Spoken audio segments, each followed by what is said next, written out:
25 years and still talking. This is GabNet, the Great American Broadcast Network. Talk like you've never heard it before.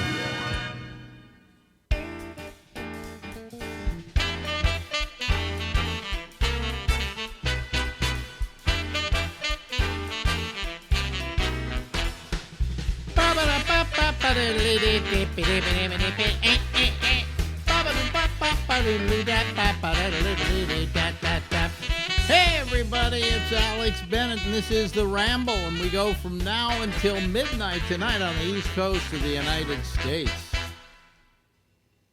There she is once again. Ex-wives keep cropping up on me. Oh, you've got more that you talk to? Well, no, let's see here. Let's see. I don't talk to my first ex-wife. I don't know if she's even still alive.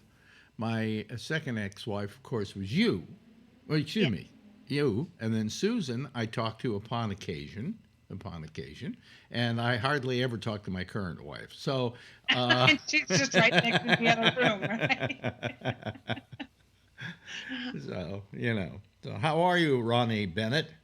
I'm okay. How about you? Yeah, how's everything in the world of old people? Because that's who you write for and do a very good service to. I just finished writing a piece for Wednesday about the coronavirus and old people, because old people are more vulnerable people and people with compromised immune systems. Yeah. And there's no vaccine for it. But we all know, I just wanted to repeat it for everybody and remind them we all know what to do about washing your hands and all this other stuff, Yeah. Well, Did you read about, I also included this at the end just for fun, that China in Wuhan, where the virus first expressed itself, they built a 1,000 bed hospital in 10 days. Yeah, I know. I've seen it. But operating. It's kind of like days. they're kind of like they're prefab like blocks, But it doesn't matter. Still, the point. And there was some video of workers. It took 7,000 workers, and there was some video of them in big boots up to their knees, standing in concrete, getting concrete spread.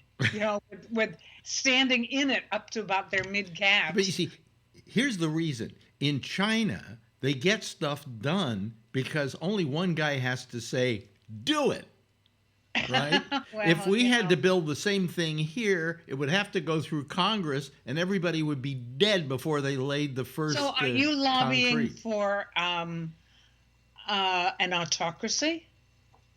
I'm not lobbying for it, but I'm just saying things get done. Yeah. I mean, look at the change in China in just the last 20 years. I mean, Beijing 25 years ago was nothing but dirt roads, okay? And now it is a big modern metropolitan city. But there are, what, 2 or 3 dozen other cities the same size? Yeah. And what I think is amazing is I can't imagine what it takes to feed that many people. Oh, it's amazing. It's amazing. And getting them from point A to all the point B's the food needs to go to. Well, you do remember those periods of time we heard about in China with famine, for instance. Yes, So, but I'm not talking about famine right now. I'm talking about feeding everybody, which is, and it's, I don't know. I mean, at any time, I just wanted to talk about what they did with this hotel and how they do food, and all you've got is the downside of it. No. The upside of it is that number one, the reason how they feed everybody in China is there are over 5,000 Kentucky Fried Chicken places there. That's not really the point, but okay. Yum Brands, that's their biggest market. They built something like. Yeah, but that isn't. I'm saying that as a joke about how they feed people. Okay. Eventually, it'll kill them all because it's killing us. Okay, so. I don't. What food was it you mentioned? Kentucky Fried Chicken. I haven't been to a fast food place 25, 30, 40 years. I wish I haven't had a bite of any of that stuff. If it were up to Marjorie, we wouldn't ever go to a fast food place. But I introduced her to a fast food place, and every now and then she says, "Go get me some." And Go get me some what? Popeye's chicken. It is terrific. Probably as greasy as Kentucky Fried Chicken. But much better. Much better. Well, not my thing. Yeah, but she's fallen in love with that. But that's the only fast food I can even remember her ever eating. Let me turn on my light back here. There we go. What does it say? On air? Oh, you gotta have the on air light. Otherwise, I'm not officially on the air. But no, I was amazed at the one thing I feel bad about is when I was in China. One night we went out to go eat, and we were looking for a place to eat, and there was a Kentucky Fried Chicken, and we didn't go in there because no. Well, wait a minute. We really should have, because it isn't just chicken. They have like what is it? I think they have something that's very Chinese, like geese or something like that. In those places, they have a different fare. Why would you go to a place with their own cuisine and eat American? But that isn't the stuff in there isn't all American. As I said, they do things like, I guess, duck. Duck is what they have in there. Yeah. You can get better duck in other Chinese restaurants. I went and I got Beijing duck. I got Beijing duck in Beijing at the best Beijing duck place ever there. It takes them like 4 days to make the damn thing. They do in Chinatown in New York too. It takes 4 days. Yeah. Really. I don't need to go anywhere to get good duck because I can't. What I had in over 40 years in New York City, Chinatown was just sensational. Oh, you're gonna tell me that Chinatown, American Chinatown, can make better duck than a restaurant in Beijing? I don't know, but it was really, really. I got news for you. Know where to go. This was. And I don't think that. I mean, just like fried chicken in America at any fast food places, you could throw up from it, just because it's, it's done in the place where it was invented doesn't make it wonderful necessarily. Yeah, well, all I'm saying is that, like, we went into a couple of Chinese restaurants, and we went into one night because we had just gotten into town and we just needed to eat, so we went to this shopping area, and we went into this restaurant, and there was nothing on the menu that even looked remotely like anything we had ever had in the United States. I mean, I would have thought I could go in there and go, oh, give me the egg foo young, give me the egg roll. No. Egg foo young is not Chinese, that's American. Egg rolls they don't have egg rolls either, amazing, just amazing. Also in China, you'll like this, 7-Eleven, which is famous for one major thing, and that's their Slurpees, the drink Slurpee, the ice drink. They don't have them in 7-Elevens there because the Chinese don't like ice. Neither do Europeans. Yeah. In fact, we started off one of our meals with a glass of warm water because that's supposedly good for you. And it warms you up and gets you ready for the meal. They think if you drink ice, it does something bad to your system. I agree. Mm-hmm. So I never drink ice in anything. Really? Do ice and stuff anymore? If somebody puts ice in a drink, I'll drink the drink. But I don't necessarily ask for it with ice. I just like it cold, so I'll put it in the refrigerator. Yeah. Whenever they bring me water in restaurants, I always make them take it back and take out the ice. Because it hurts. It hurts my mouth to drink something that cold. Really? Yeah. Oh, what the hell? I also don't like bubbly drinks for the same reason. They really hurt. Maybe it's just your system. I love bubbly drinks. I love carbonation. It's the gift of the gods, so far as I'm concerned. Plus, it makes you belch. No.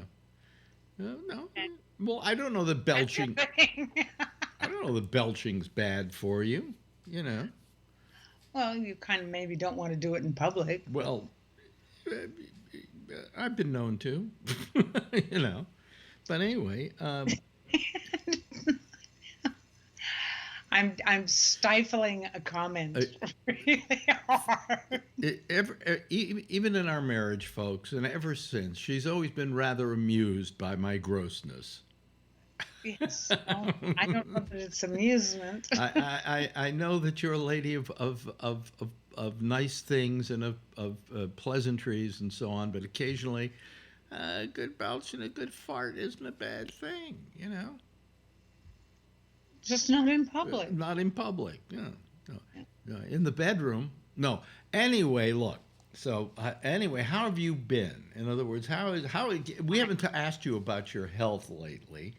And well, I graduated from pulmonary rehab school. Oh, do you get a little diploma? Do you want to see it? Really? Yes. Hold on. I'll be right back. Wait a minute. We're going to. They give her a diploma at pulmonary rehab school. I wonder if they're going to do something for me when I'm through with my radiation. I don't know. I know that when they used to have like the 2 months of radiation, some places actually you're upside down. Oh. They rang a bell for you. A certificate of achievement is awarded to Ronnie Bennett for successful completion of pulmonary rehabilitation program. Very nice. Notice the date at the bottom. 1/28/19. Well, what's wrong with the date? This is 2020. Oh. They forgot to change their form. Son of a bitch. It's okay. Not a problem. It's okay. Now so what I finished that. Yeah. What can you do with that? What can you do with that diploma? Can you get a job with it? What I can do. Well, let me tell you a story. Yeah. Before I left there are all these different kinds of exercises and breathing and workouts that we've done. And it really, as I mentioned, I think, on the show in the past, it's really made a difference in my breathing. Huge difference. Yeah. I won't ever be running after the bus in my life again. And I do have to walk slower. But, you know, I used to have to stop 2 or 3 times to go to the mailbox or the trash just to get my breath. Now, as long as I don't walk New York City style pace really fast, I can get there and back without stopping and all kinds of things like that. Yeah. So I put together a routine of what I could do to keep up the exercises, because if I don't, I will lose the gains that I've made. And I've got to tell you that fear is a great motivator for me. Oh, absolutely. And so I did that, and I took it in and met with a couple of the nurses, and they fixed it up. They thought what I should do. And we got all that done before I had my last class. And I've been refining it here at home since last week. And here's what happened to me. 2.5 years ago, when I sat in a room with 3 doctors, and they told me I had pancreatic cancer. Yeah. Which is fairly startling. Right. My first reaction was, and I said it out loud, well, I've just done my last exercise session tonight. This morning. I've done it for years and years and years because I needed to, and it's good for me, and every moment of it. I'm just not the type. And still I did it, and because I was in such good shape, they could do the Whipple surgery. If I hadn't been in such good physical shape, they would not have done it at my age. And so I was lucky to have been doing that for 7 or 8 years by the time that happened to me. But I meant it when I swore that was it. You tell me I have pancreatic cancer, I am not exercising anymore. Wow. Well, here I am. Here you are exercising. Every morning, 40 minutes of this stuff. So you can't even keep what I thought was a deathbed declaration. Wow. Oh, boy. Okay. Listen, by the way, everybody, she's out of sync again, but we'll live with it, you know. Okay. Yeah. All right. So, you don't know how to fix that. No, let's not even go there. Let's let it go. Sorry about at the beginning of the interview, you weren't out of sync, and then all of a sudden I just noticed you were out of sync, and I tried to fix it, but I can't figure out how to fix it. So we'll live with it because I'm in sync, and that's all that matters. Anyway, so Marjorie has a slight case of COPD. In fact, she, it's not like yours. Okay. And her doctor. You want to see me heaving for air? Her doctor said it was caused by her years of smoking. Now, that can be a cause, but that's not the only cause. But she quit longer than I have, and I'm like 35 years, 36 years after smoking. But it's not the only thing. Yeah. I mean, there are many things that causes, not the least of which the general idea is bad air, breathing bad air. Yeah. So it can be many causes. And, smoking is the easy one to say because when people talk about it, because it's been so demonized, as I suppose it should be, but they've made it such a, what's the word, a bugaboo. Yeah. That it takes the weight for anything that goes wrong with people. And I'm not, and it certainly causes lots of terrible things, including, not just COPD, but heart disease and all kinds of stuff. Right. But it can be a combination of things. It could be something else. It it's not set in stone. It's I'm learning through my intimate knowledge or frequent knowledge, if not intimate, of the medical profession these days that it's almost as much an art as a science. So there are lots of things that can't be said definitively, but that we know is the generally good idea, like don't smoke. Right. Well, I hear about people smoking, or see people smoking, and I just want to say to them, don't do it. It's just, when I quit, I think that was one of the most important decisions I made in my life, and the hardest one to accomplish. I remember you and I quit smoking once, and then about 4 weeks later, we started smoking again. I mean, we felt, oh, well, we don't need a cigarette now. Let's just try one. And the next thing we knew, we were smoking again. Well, that's what addictions do. Yeah. And it was, when I quit for good, I went to bed for 4 days and I cried for 4 days and I ached and I hurt and I cried and I didn't sleep for 4 days. It was, if you don't count the Whipple surgery, it's the hardest thing I ever did. Yeah. Nothing harder except recovering from Whipple. On the other hand, I found it was easier than I thought it was going to be. Well, maybe some people smoke who aren't addicted. I had a friend for years. We would, a couple times a week, go out for a drink together after work. And on our way to a bar, she would buy a pack of cigarettes and she would smoke at the bar. And then she'd leave them there when she left. She only smoked when she had a drink. Well, I'll tell you something. Of course, you remember Abby Hoffman, who was a clinical psychologist. And in interviewing him once back in San Francisco, we started talking about addiction. And we were talking about smoking. And I said, I quit, and it was pretty easy for me. I mean, I did some Bantron, I think, which was a nicotine substitute for just a couple of days. And then I just never smoked again. I said, on the other hand, I know other people who try to quit, and they've tried any number of times, and they can't quit. I said, what's the difference between them and me? And he said, there's a difference between addiction and habituation. And you were habituated. No, that's not, I mean, that's well known. Yeah, you were habituated, and she was addicted. Okay? And that made sense to me. Absolutely made sense to me. And I think I was always habituated to smoking, but never addicted to it. I think I've been habituated to a couple of things in my lifetime, but never addicted. I remember when I was doing cocaine, I really was habituated and not addicted, because when I quit, there were no withdrawal symptoms, and I quit, and I quit for good, and that was it. But my father was the same way. My father, remember, he used to drink. He was a musician. He was out playing with bands. A guy would come along and say, buy the band a drink, and they would, by the end of the night, they'd be snockered, right?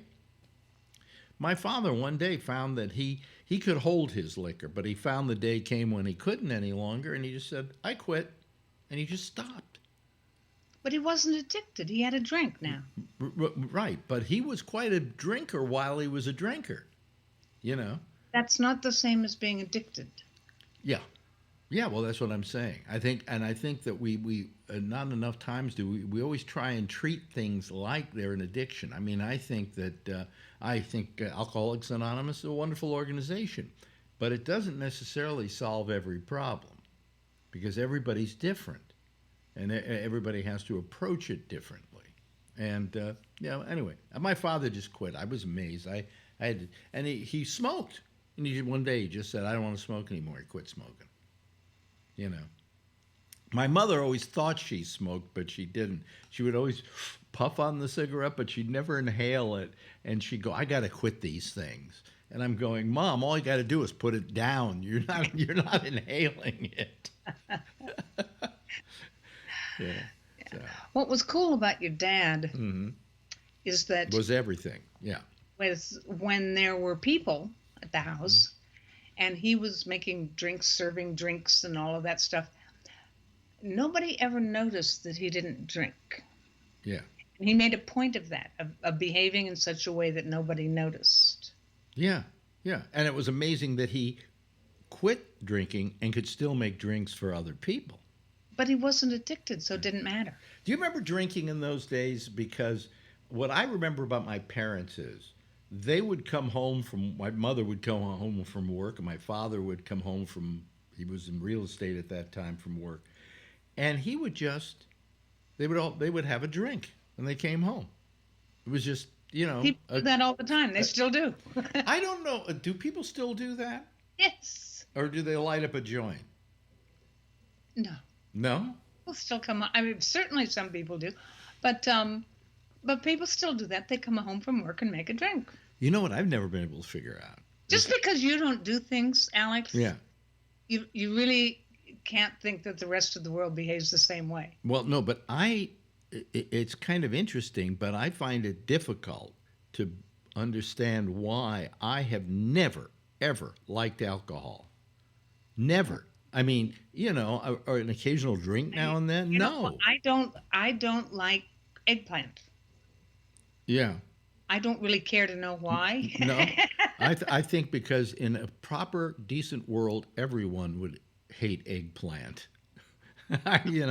See, I'm sorry I do, because there's such wonderful ways of cooking it. Really? So I'm kind of sorry, but I don't like the taste, but I also can't stand the smell of it cooking. So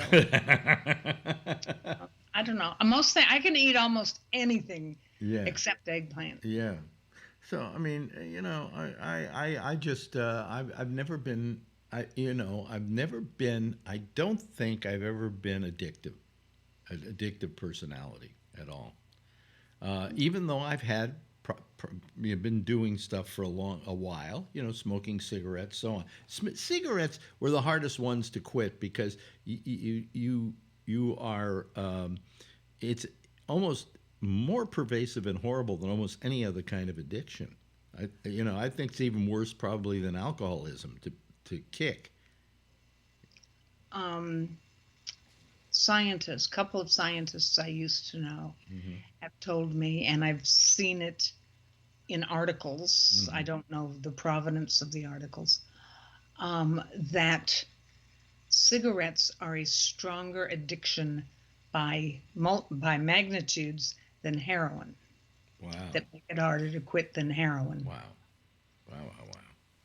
Oh, I don't know anything about heroin, so I can't tell you. Yeah, well, I remember you were quite a smoker. We were both. I miss to this day. There are times I'm sitting here typing away.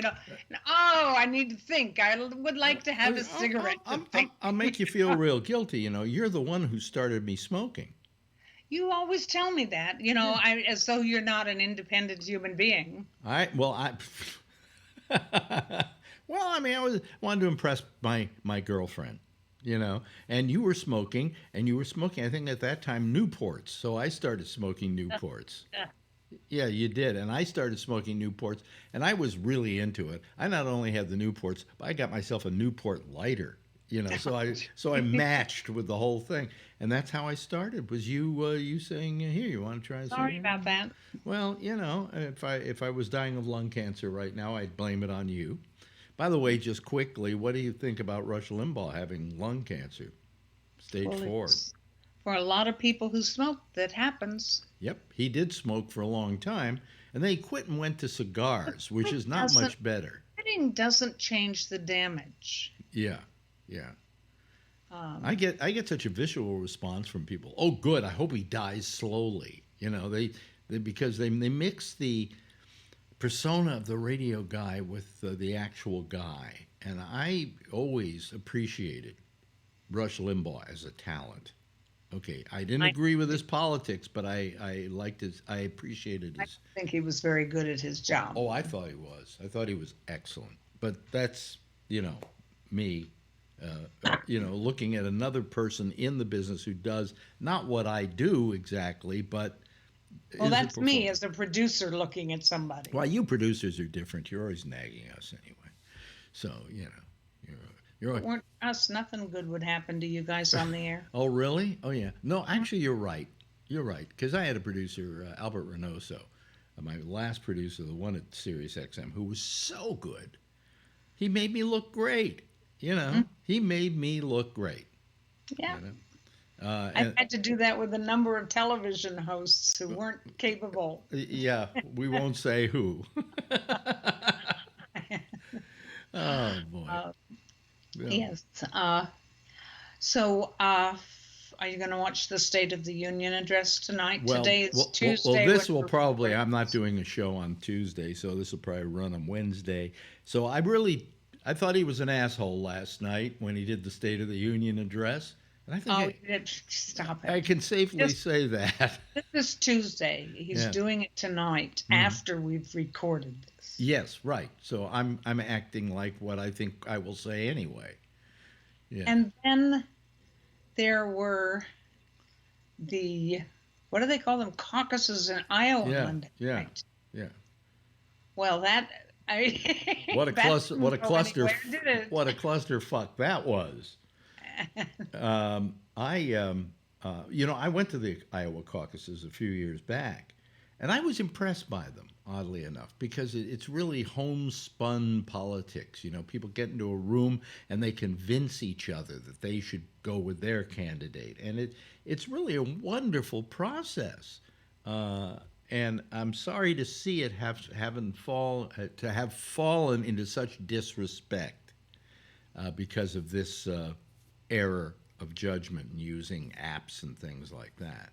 Don't you think that something like it's no more than 14 hours since it was going last night, that it's a little soon to talk about respect or not, disrepute or not? Well, they're already talking about we got to get rid of it. We got to get rid of the caucuses. Well, some are, others aren't. I think the caucuses, as I said, what I saw was a great American process that I really was awed by when I saw it going on, because it was really grassroots politics. It was like anybody can see it on television, and I don't really care. But to be there and to get that feeling that these people are in this room doing a process which actually their vote counts.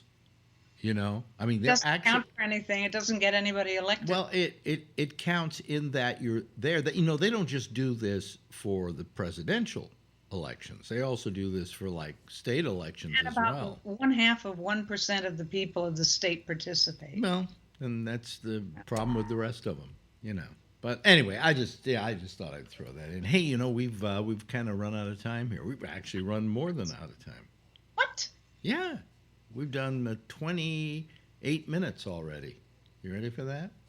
See how time flies when you're having fun with that? I wrote about this week. Yeah. That there's not every Saturday I count out pills into the 2 little boxes, so I'll have them for the week. Mm-hmm.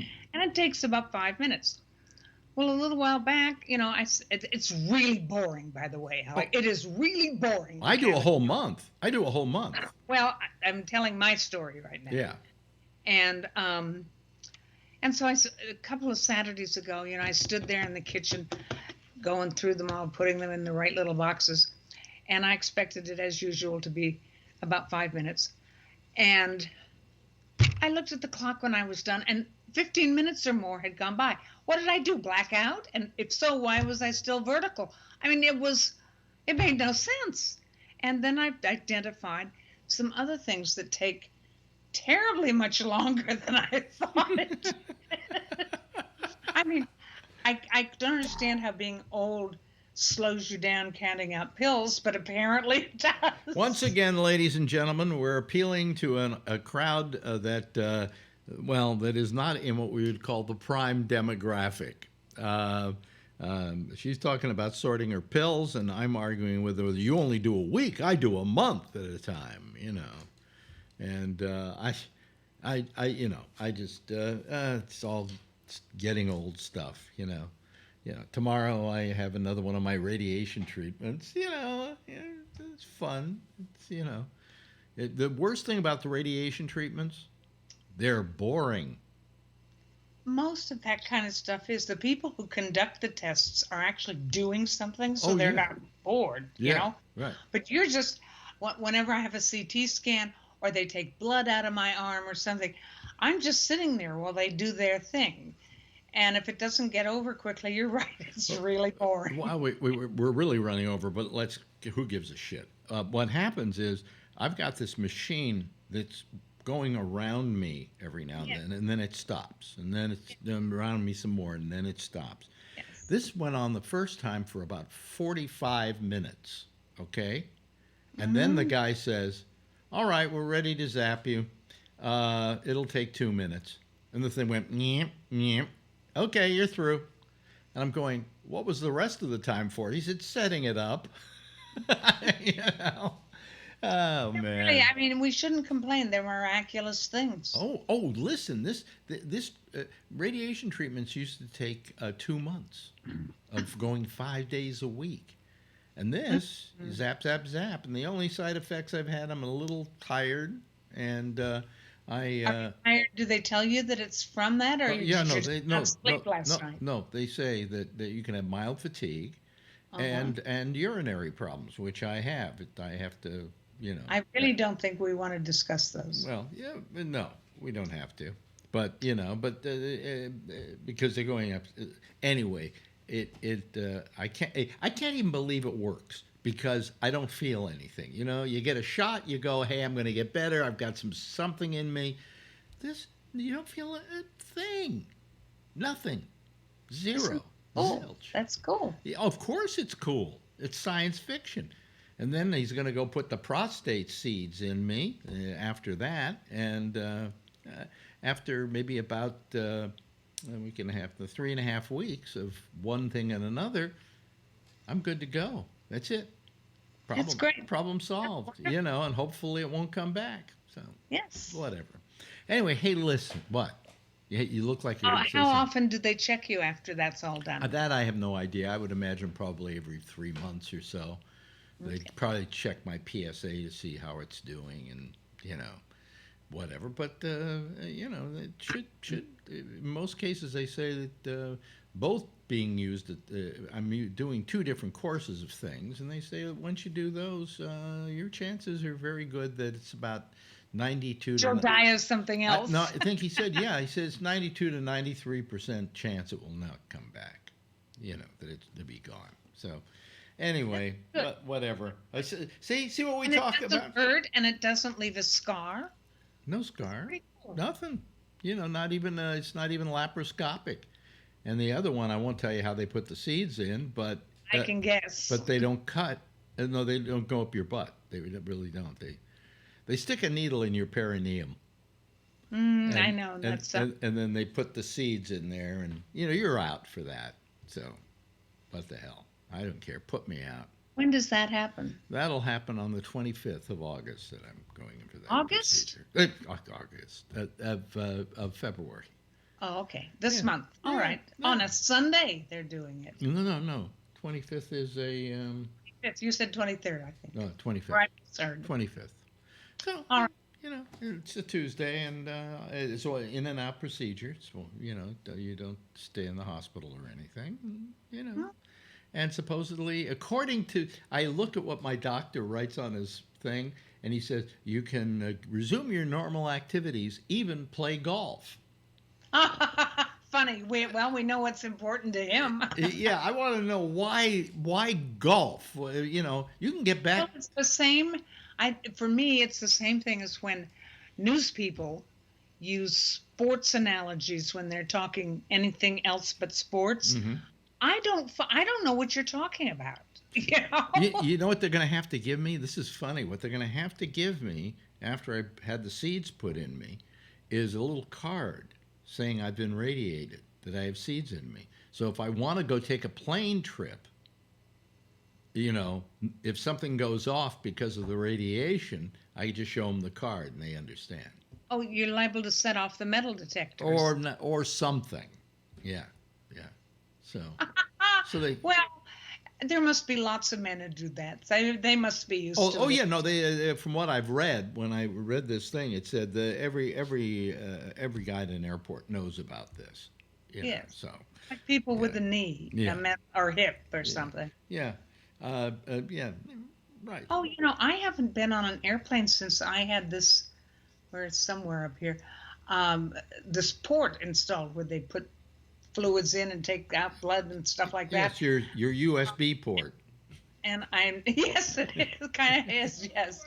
And I think I haven't been on an airplane since then, but I think that it's plastic, but I think it's got metal in it. It might set off a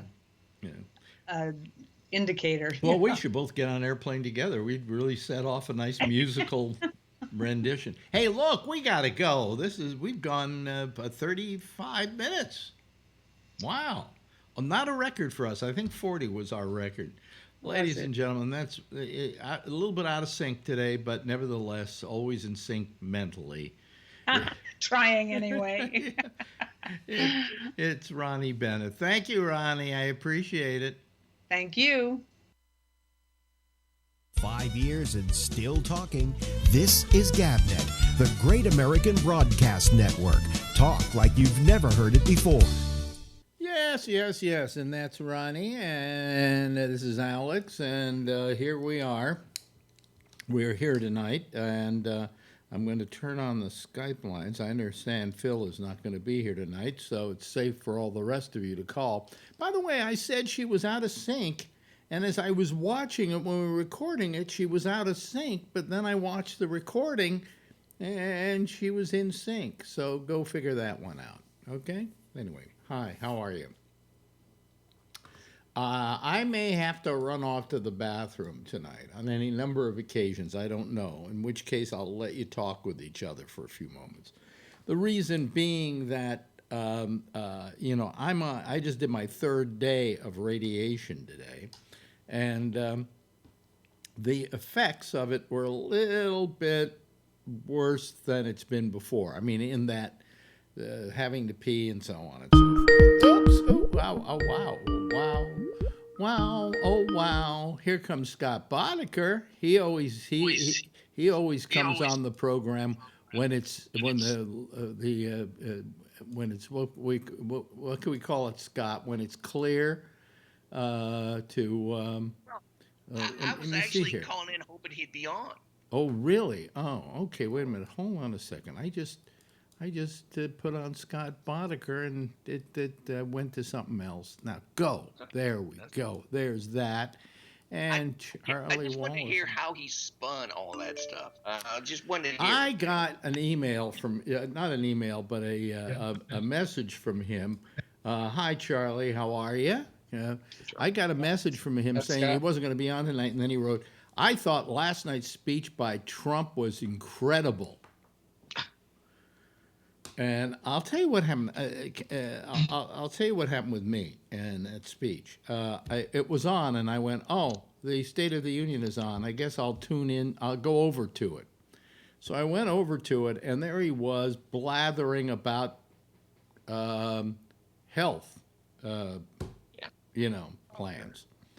And I heard him for about 10 seconds, and then I turned it off. I just couldn't stand it. And then I turned it back on later, and he was doing something else, and I lasted about 10 seconds that time before I just turned it off. I said, I don't need this. I don't need to listen to this moron. I'm an intelligent human being, and I don't need my intelligence compromised, you know? Plus, he's a fucking asshole, you know? And I heard after the fact some of the things that, I'll tell you the thing I loved. To begin with, I loved what Nancy Pelosi did.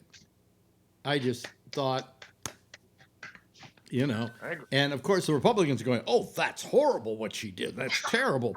But the motherfucker. Disrespectful. I can't believe it. Yeah, well, what about Nancy Pelosi putting her hand out to shake his hand and him not responding to it?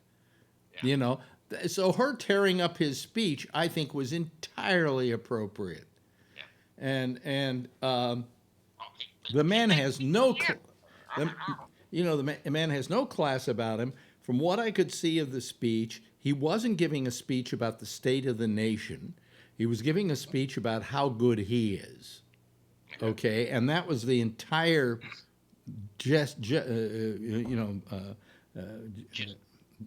excuse me, I'm getting over radiation today, and it makes me a little. I get radiation brain. Trump's all about Trump. Yeah, it was all about Trump, and I'm going. You know, come on, aren't we going to talk about the state of the nation? No, apparently we're not going to. He's going to do everything he can to put down all the people that he possibly can, and his normal life of trying to spend his life. Let's see. Let's get Rob Alfano in here. Spending his life trying to one-up Trump. You know, I mean, it was amazingly bad. Hi there, Rob. Hey. Got your microphone working?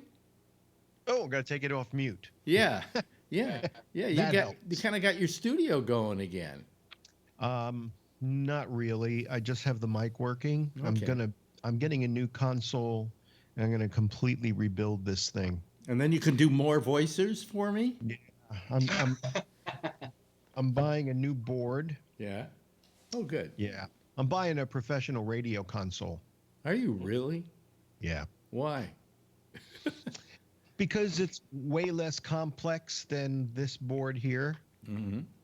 And it's small. It's 8 channels, and it doesn't have an audition channel. It's just program. But it's built like a brick shit house, and it's going to do everything. It's going to be more versatile than this board will be. Oh, really? Oh, yeah. Okay. All right. Cool. It's not crazy expensive. It's $1,000. Oh, really? Yeah. Let me know what it is, for crying out loud. Maybe I'll get one. You know. Yeah. Rob can have one. I want one. You press the mic button, the speakers mute. Oh! I want one of those. You know, it's a real deal radio board, but it's small. Yeah. Well, the thing that makes me happy is I want to be able to use your voice again for stuff. You know. Yeah, and I also want to because I'm thinking about what I'm going to do when I retire. Mm-hmm. And originally, when I built this studio, my plan was to try to do voiceovers. Mm-hmm. But I kind of got sidetracked. I lost interest. But now, it's the one thing I could do retired. Mm-hmm. And see if I can make a little bit of money. Yeah. So, well, just as long as you don't charge me for it, I'll. Yeah. Before we get back into the whole thing about Trump and last night's debacle, let me just say that on, what was it, Saturday, I decided I want to really try and go for 1,000 subscribers, so I get some of the benefits of 1,000 subscribers on YouTube. So I put a thing on my Facebook page, and within something like 8 hours, I had the 1,000. Wow. And I now have 1,025, and I got a thing from YouTube saying, "Congratulations, you've hit 1,000. You can now become a monetize." No, well, I can monetize it, but it's part of being their being a YouTube partner.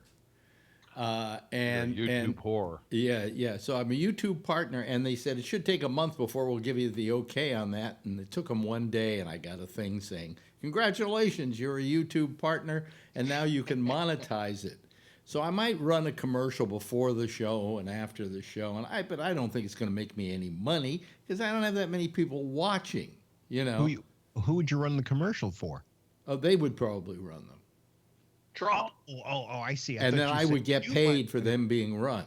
See, right? I see. You know, well, they do that on the website too, right?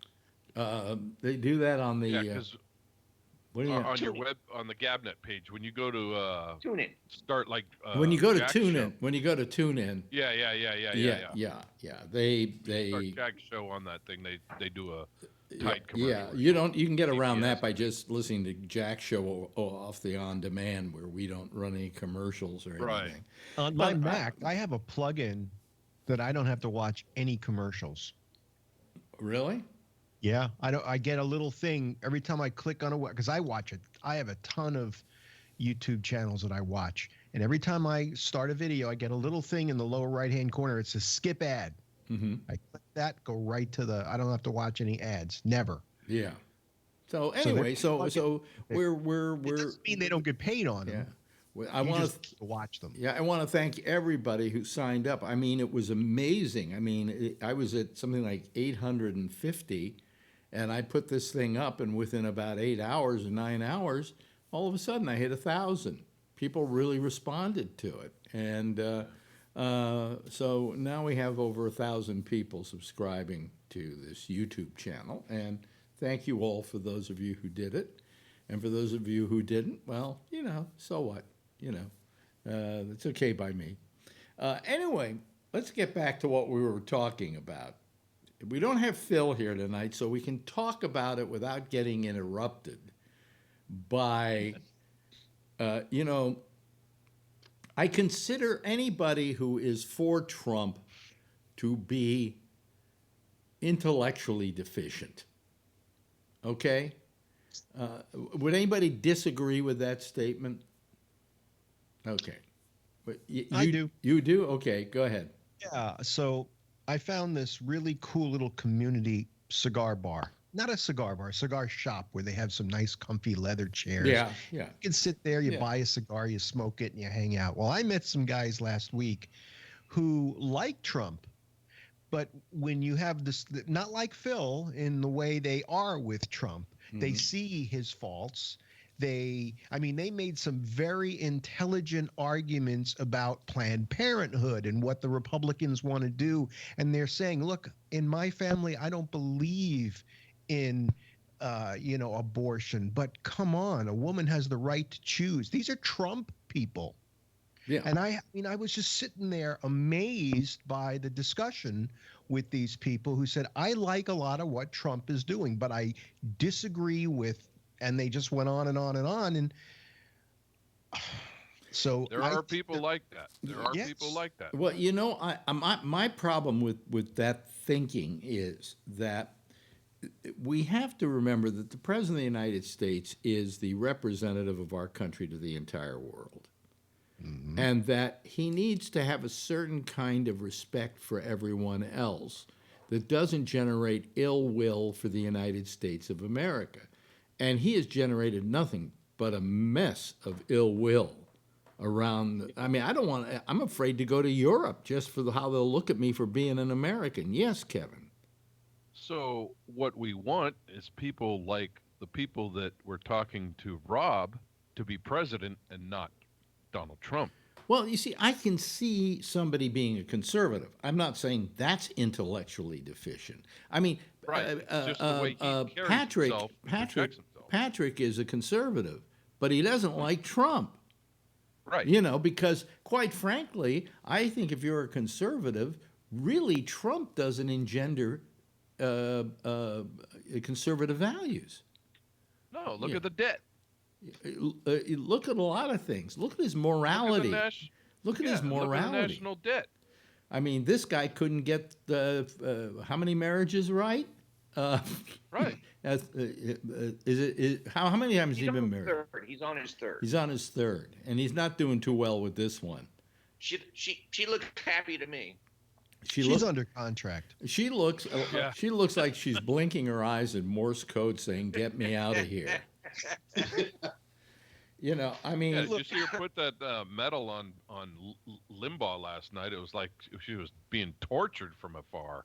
To be fair, though, Jackie O was sort of under contract.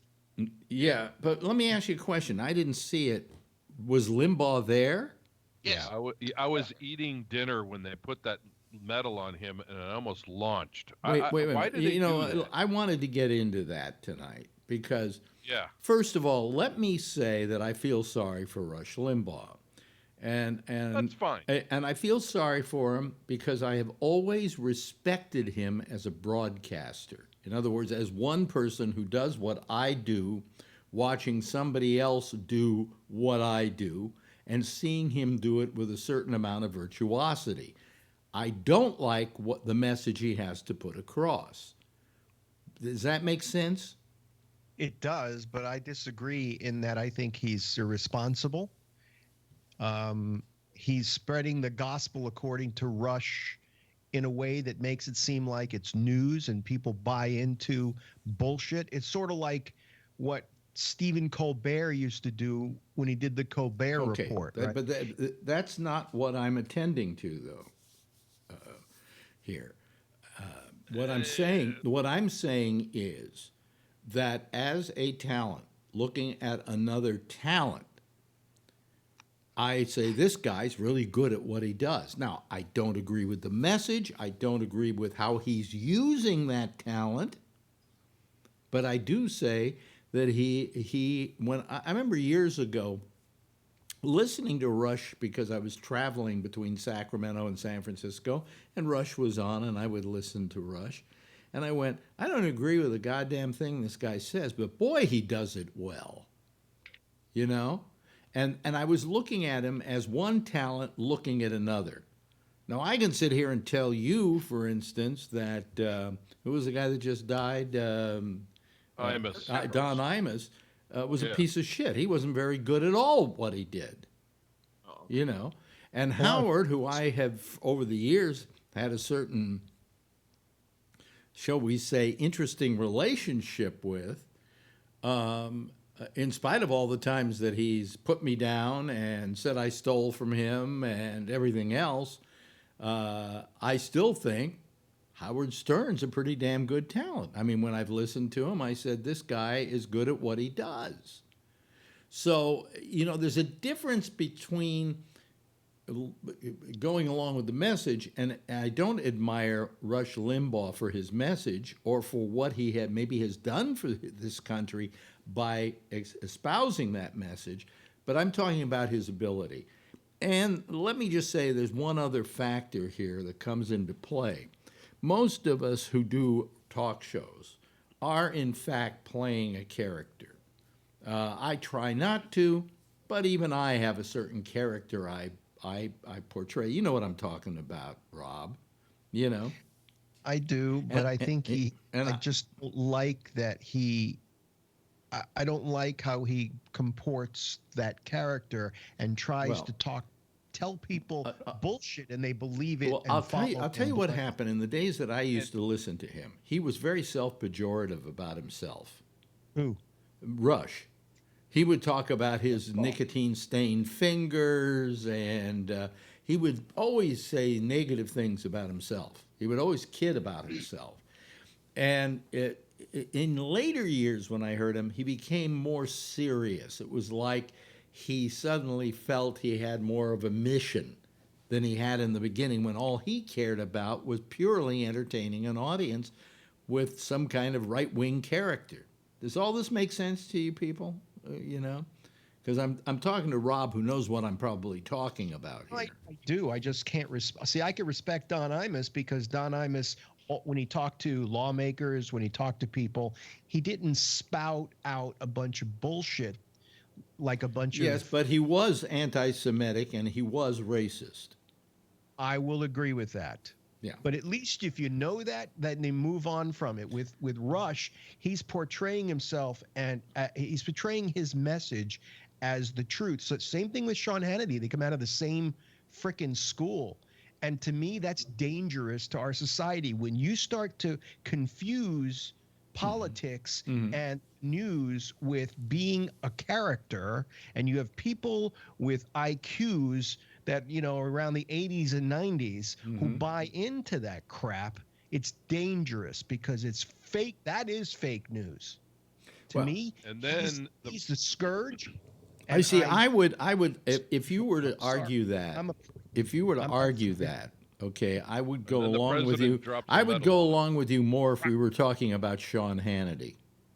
They're the same to me. Well, I don't think they are the same. I often felt that Rush was playing what he believed to be a character. But as years went on, and, as with so many people I know, a lot of comedians I've known play a character on stage, and after a while, they in real life become that character. You get what I'm saying? They start believing that character, and I think that's what happened to Rush in later years. But that being said, that I feel sorry for him, and I admire his virtuosity, but I don't admire his politics or the message he espoused. I do think giving him the Medal of Honor denigrates all the people who've ever won that Medal of Honor. It's suddenly, we may as well say, why don't we start giving away medals of honor in bubblegum machines, or in claw machines that go down and try and get the Medal of Honor, because what we've done is by him doing that, we have cheapened it, and plus it just reinforces everything that he says. Yeah. Everything that the president has said, and then he backs it up, and then everything that, he says that the president's saying, oh, well, if you just keep following me, you'll get a medal too. Yeah. So let me just put Tony in. He grades it. Yeah. What'd you say? Maybe Hannity will get one too next. Well, what I'm saying is that this really cheapened the value of the Medal of Freedom. Yep. It means that you've done something heroic for your country. Basically, it's usually given for heroism. Usually. Yeah. Sometimes you do give it for somebody who's had major accomplishment, and that accomplishment may be in the sciences or something like that. But you don't give it to some fucking entertainer. Exactly. What's he going to do? That whole State of the Union was a reality show last night. Obviously, it was a reality show last night. But I mean, I didn't watch it. I have to be honest with you. It just what I saw of it so bothered me that I just I couldn't go along with it. I recorded it, and I had the sound down because it was my daughter's birthday, but I had the sound down, and I recorded it. And I said, oh, I'll watch it later, and I have yet to watch it. I just watched the snippets. Yeah. I watched the snippets, and that's all I need to see. Yeah, but and then I saw the ripping up of the thing at the end, and I don't know whether I liked that or not, but, I thought it was nice, but I think he deserved it because of what he did to her at the beginning. When she went to shake his hand like you do because he's the president and so on, and he wouldn't shake her hand.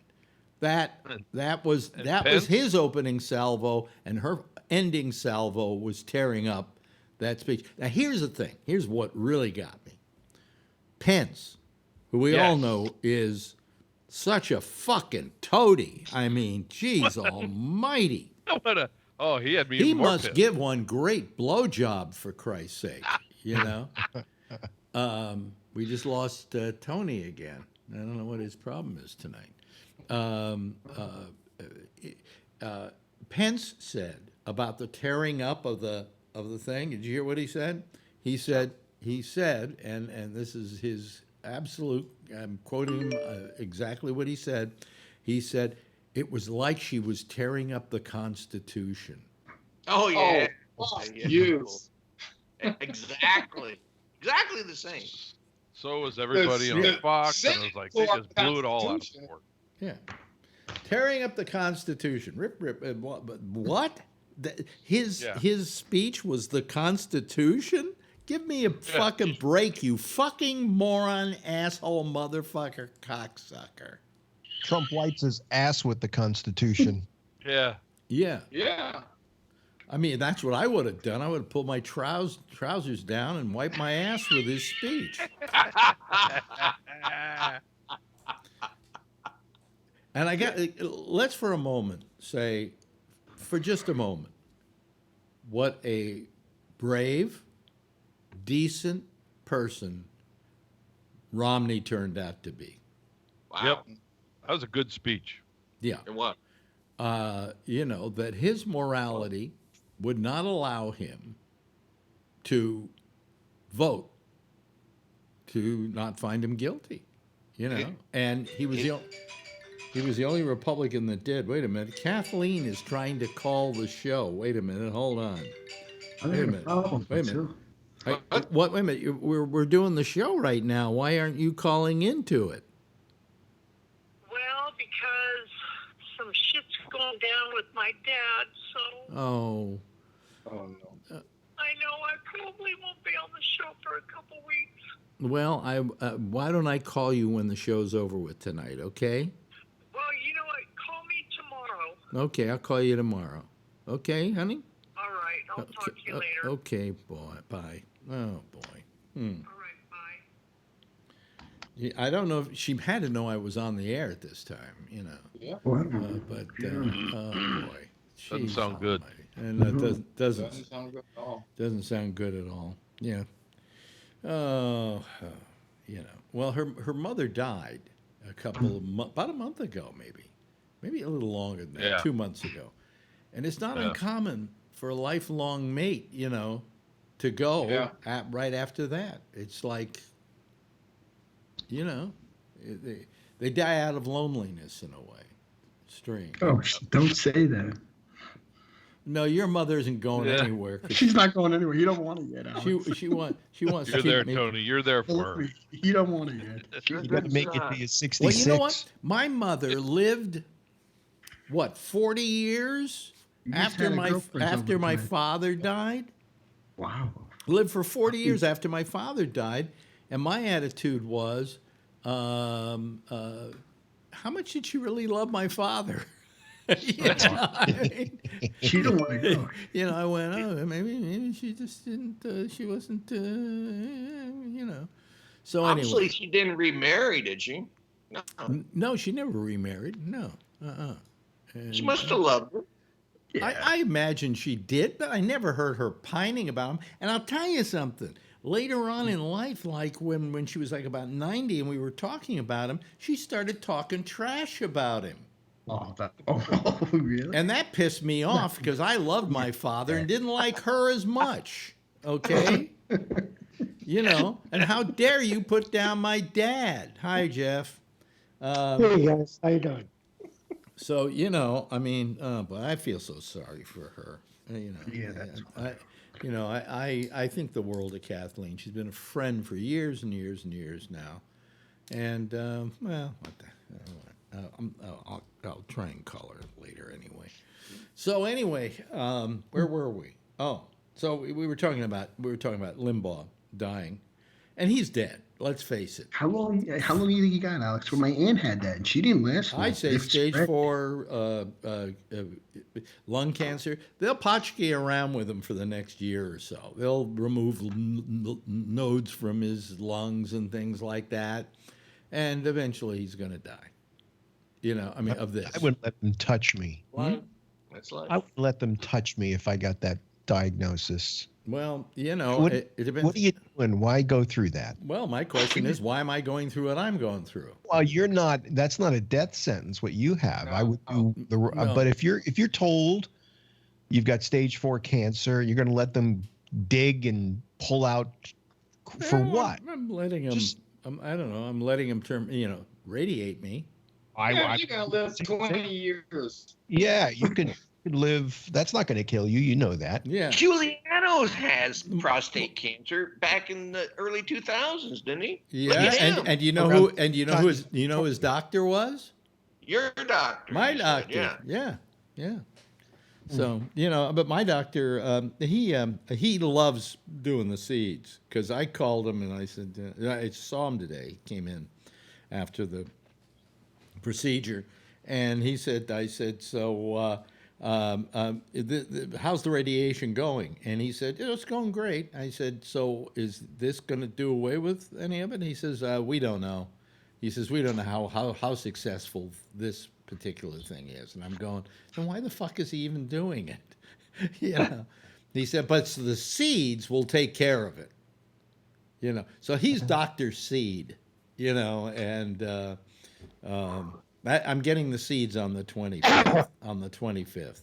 And he says, that one will give you a little more grief than you're getting now. But today I was feeling kind of shitty when I came home. I slept for 2 hours, and I've never had any of the radiation before affect me like that. So, but anyway, I'm, here I am, and I still don't have to pee yet. We're almost through with the show. And I've been pooping and doing all kinds of things that I don't normally do. Well, I poop, but I don't poop like this. Anyway, I'm doing okay, I guess. But anyway, I feel bad for him. Everybody I talk to says, "Oh, good. I hope it's slow."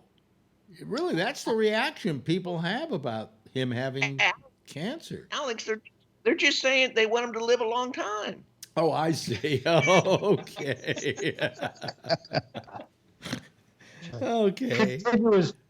Continuous torture. Right? Yeah. But I mean, I just don't understand why.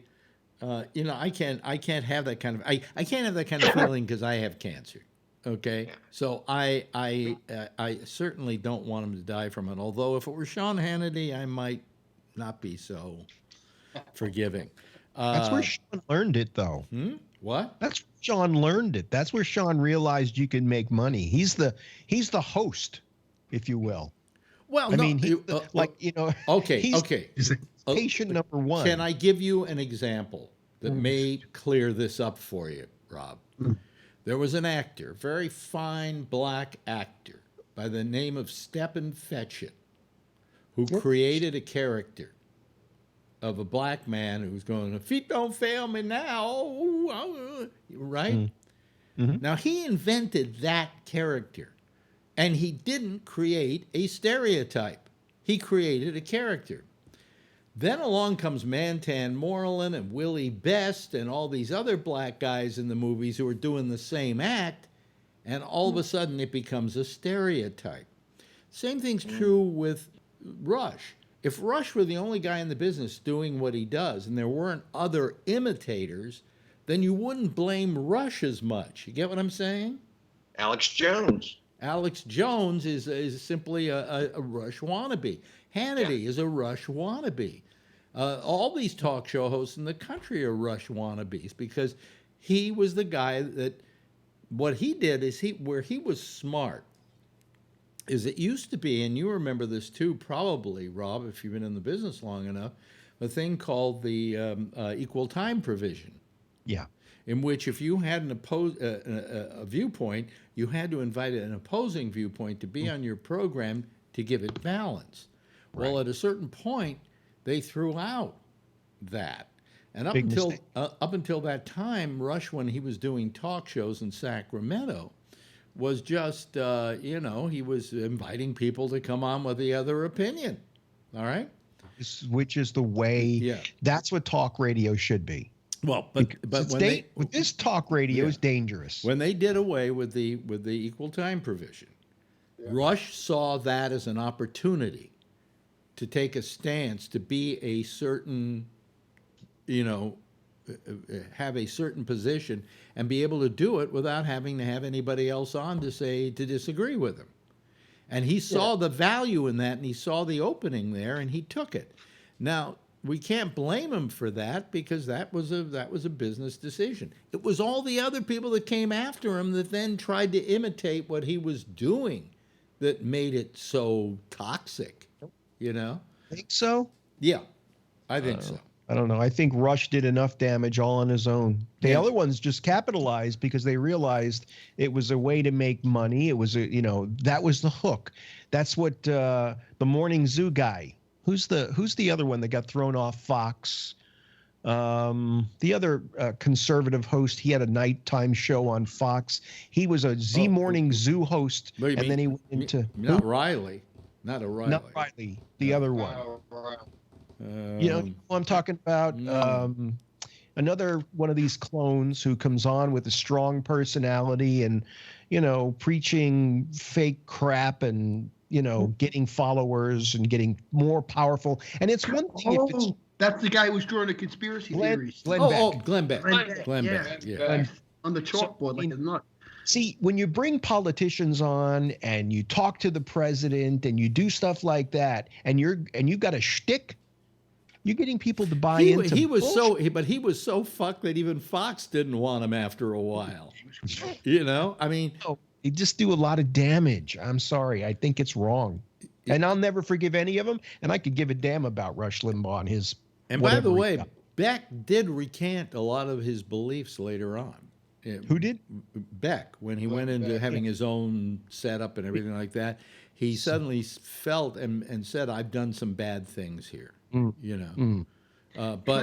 can I ask you a question then? Yeah. Do you think then deep down, like now that Rush has like this terminal illness, you wonder then what is his real personality? Like when the light goes off, he closes the door and you sat down. Can you imagine he was 190? You think he's totally I have no idea. I don't know anybody that knows Rush. Okay. I was actually at his TV show once. He used to have remember when he had that TV show? Yeah. A friend of mine was the technical director on that show. I'd been there a couple of times. He was kind of a sleazeball from what I heard. Really? Like, for example, I heard he used to go to the Dominican Republic for girls and but yet he's Mr. Conservative, right? Well, he's not. He doesn't I don't ever remember him really bespeaking morality.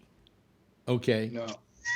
No, I'm serious. He's like Trump, right? He's not a super Christian. No, I mean, look, you gotta ask how all Trump shows up at an evangelical group, and they're all applauding him and welcome Donald Trump. Yeah. The guy, welcome. We're glad that you you got divorced from 2 other wives and that you cheated on them and fucked porn stars. Welcome. Yeah. We love you. As long as you write us a check. Yeah. Right. How do you even countenance that? That's why I like so much Romney, because Romney said, "Hey, my religious belief will not allow me to let this guy get away with this."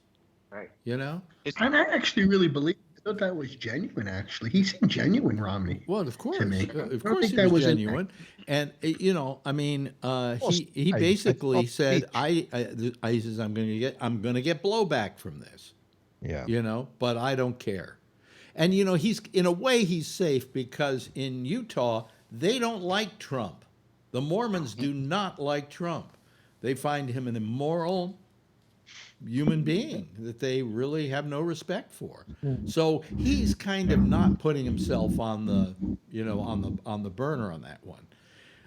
Susan Collins, I think, has sealed her doom with this vote. Yeah. I think people in her state are going to be not too happy with what she did. Who was the other guy? The guy who's not even running again. I'm trying to remember. Alexander, something like that. Yeah, Lamar Alexander. He could have taken a stance here. Yeah. He could have. None of this would have taken them to the 67% they had. But that they needed. No way. No way. Even if they had a very heavily.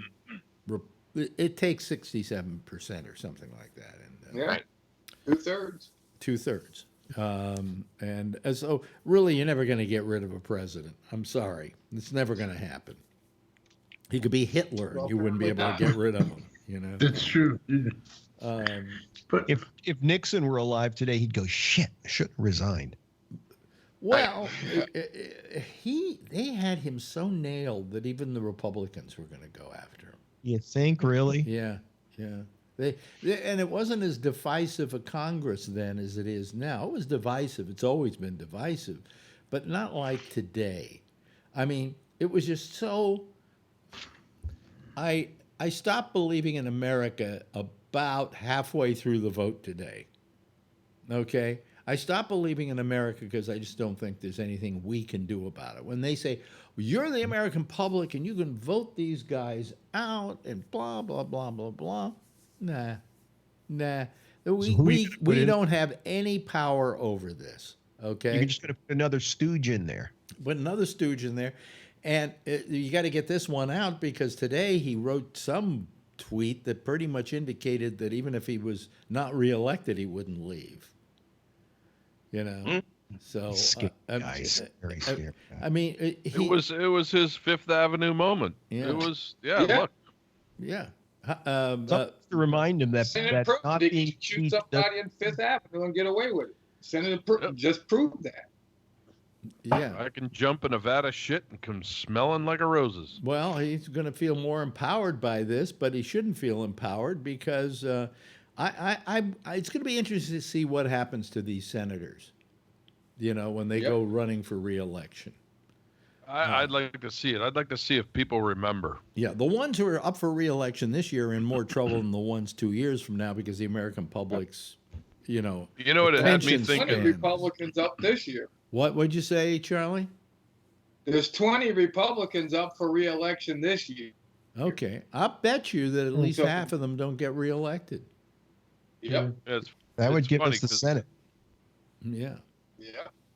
So I was driving all day today, and I was driving back listening to all this on the radio, and I'm an independent, so I can't vote in the primary. Yeah. So I'm wondering if I can switch, become a Democrat, so I can vote in the primary, and then go back to be independent, so I can vote in the. Yeah. I wonder if can you do that? Yes. You can. Yeah, because I'm trying to do it myself. Oh, okay. I know somebody who's registered. Just because that way you can switch so you can vote in a primary and then go back. Well, you're in California. General. I know people that have you can become Republicans become Republicans just so they could fuck them up in the primaries. You know. Yeah. See, that's where I'm at right now. That's where I'm at right now. The issue is, something to really are fuck you things in a up. primary or not? Yeah. Yeah. And if you want to be in a Democrat primary, then you can choose any one of the. Yeah. Any one of the Democrats.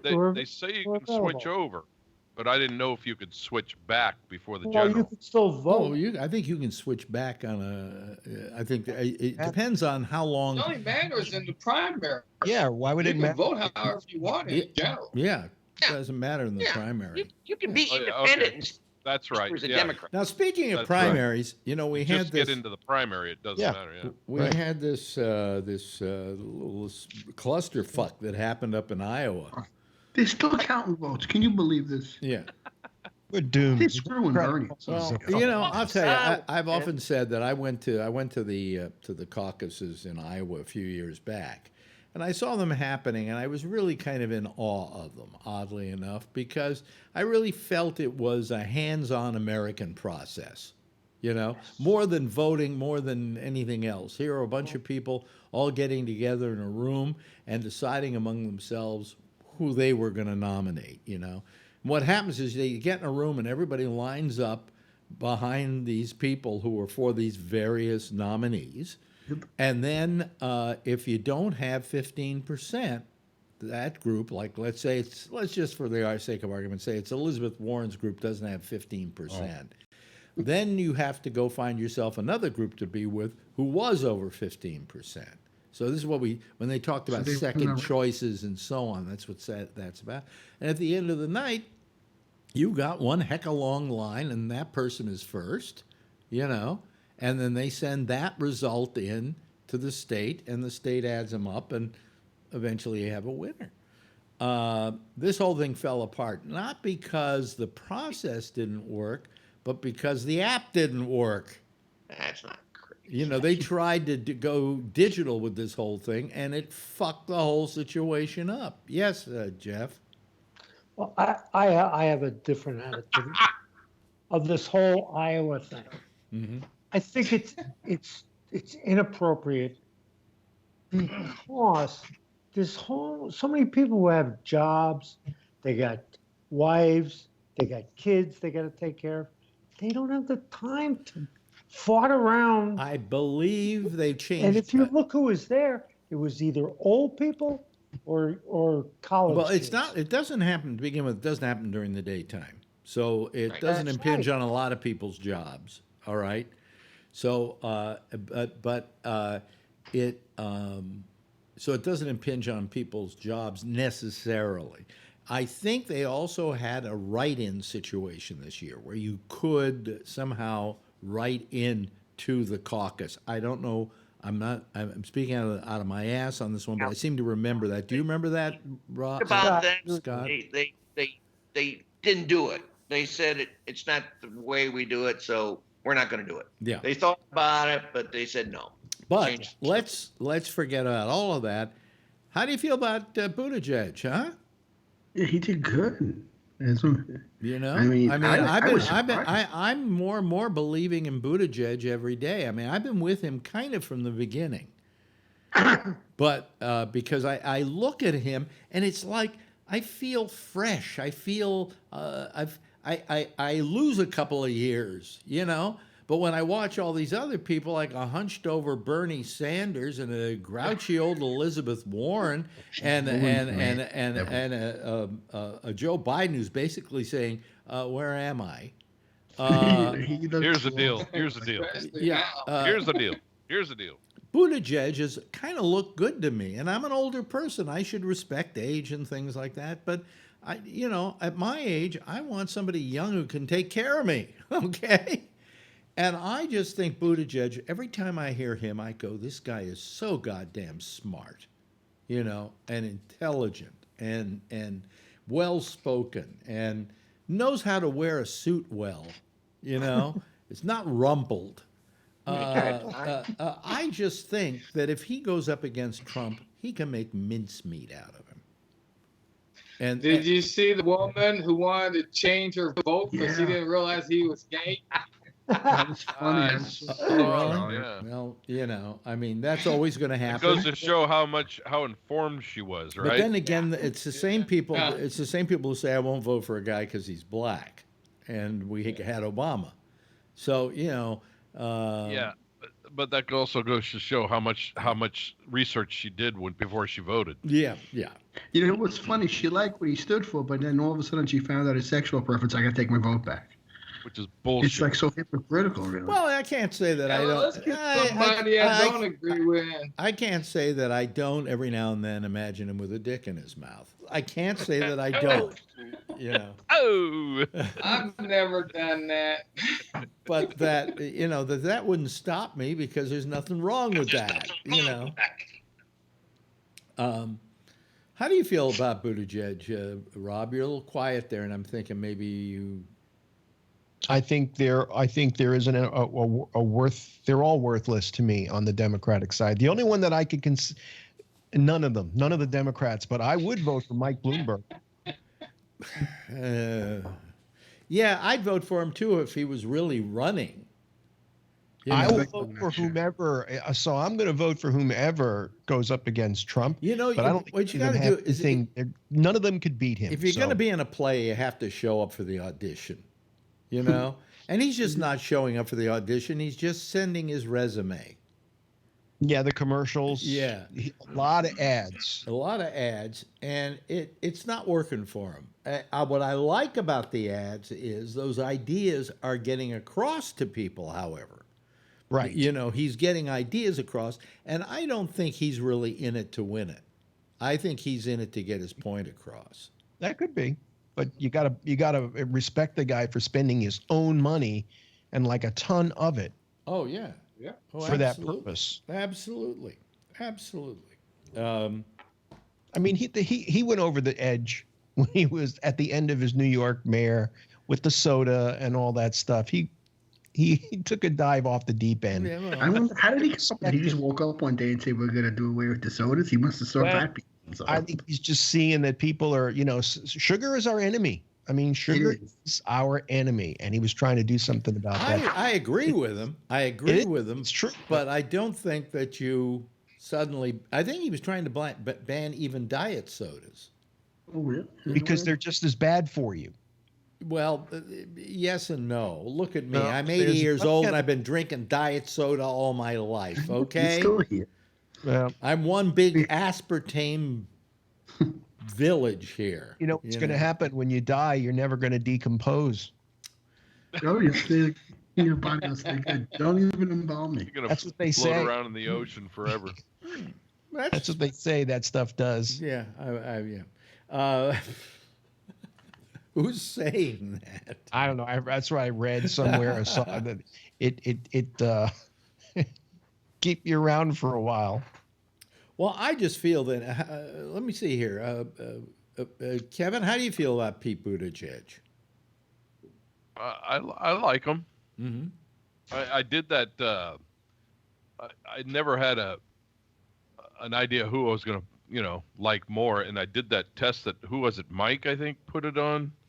That test that he put on that one night before Christmas, I think he did. Yeah.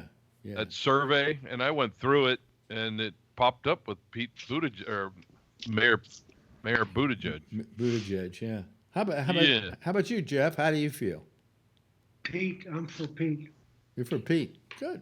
How about you, Scott? How do you feel about Pete Buttigieg? He's okay, but I wouldn't date him. Yeah. Okay, I understand that. I kind of like his wife.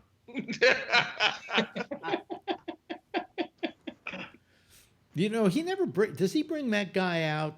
By the way, yeah. Every once in a while. I know that we've seen him upon occasion. He doesn't hide him, but it's not like he says. And here's my significant other, by the way, who's cheering with me now that I've won. What were you saying, Rob? I wonder if he could use the old Bill Clinton methodology, like when he was asked if he smoked pot, he said, "I don't inhale." What? I don't blow. What? And he could just sort of.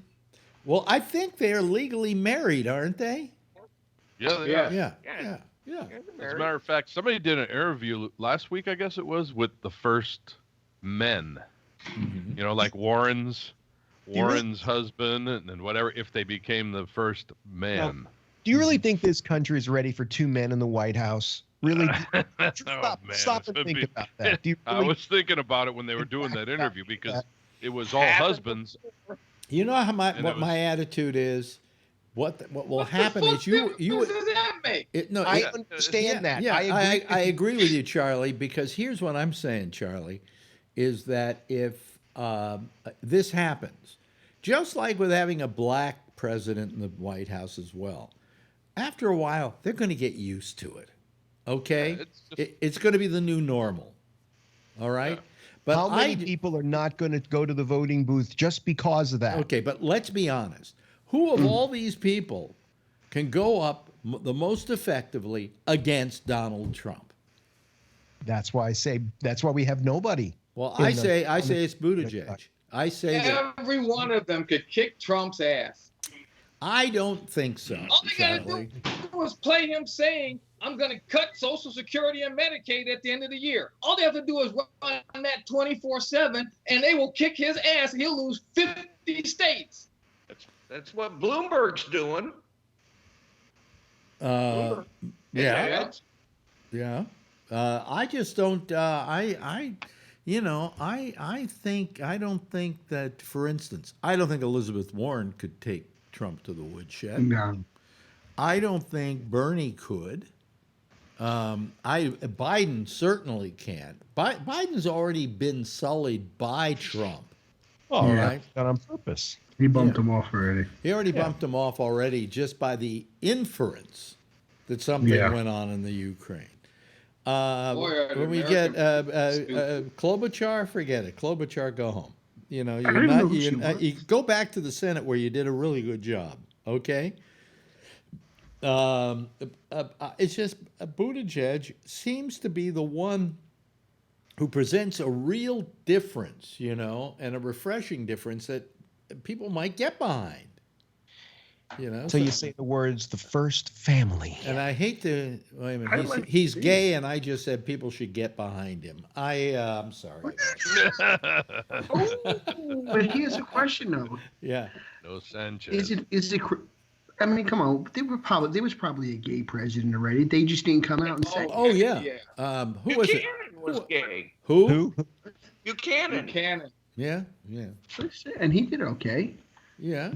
No, he was kind of wishy-washy, but he was on the fence over the slave, no slave thing. He couldn't decide. So yeah, he wasn't that great. Yeah, and but I mean, I just don't. I don't know. I just feel that Buttigieg presents such a difference and so much youth there. I would agree. And he does look presidential. I mean, when you look at a Kennedy, or you look at a younger Clinton, he looks presidential. He wears a suit better than old fat fuck does. You know, I mean, what's with the tie that goes down to hide his penis? I don't understand that. Yeah, he wears long ties. Why is that? Yeah, that's his style. He can't even speak without slurring his words.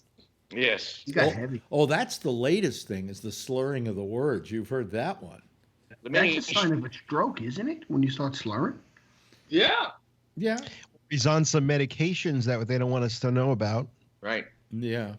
And I swear he had a heart attack a couple months ago when he disappeared to the hospital without telling anybody. Mm-hmm. Can I ask the group something? Mm-hmm, sure. What happens if you all woke up tomorrow morning and it flashed across Charlie and everybody else, Donald Trump dies in bed? How good would you feel?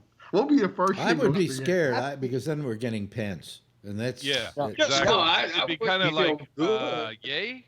Just for less than a year? Clutching a picture of Nancy Pelosi. I'd want to know where Melania was. Yeah.